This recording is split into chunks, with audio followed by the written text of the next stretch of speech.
Je la vis comme beaucoup de personnes qui sont confinées et qui avaient des projets annulés, c'est-à-dire pas très bien. En tant que créatrice, je la vis pas très bien, mais aussi en tant que public, c'est-à-dire en tant que personne qui a besoin de voir de l'art, de la culture, comme aller au musée ici.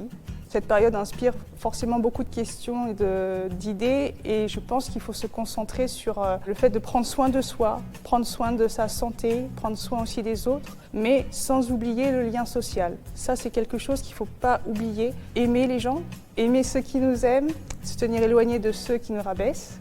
C'est vraiment une question sur son corps et ce que l'on ressent intimement.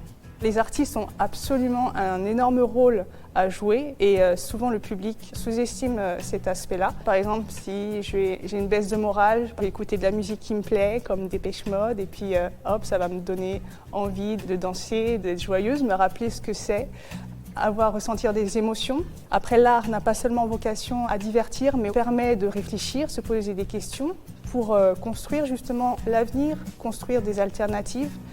Et donc l'art est super important. À chaque crise, on dit souvent qu'il faut reposer certaines questions, c'est-à-dire est-ce qu'on continue comme ça? Est-ce que la voie que nous avons choisie, enfin que cette société a choisie, c'est-à-dire la voie de la rentabilité, de la performance, est-ce que c'est la bonne? Moi personnellement, je suis plutôt à me poser des questions et à me dire que non, plutôt revenir à des choses essentielles comme la nature, l'amour, l'art et la vie et la liberté. Je construis des idées sur rassembler les gens, car on est dans une période où les gens se sont beaucoup divisés.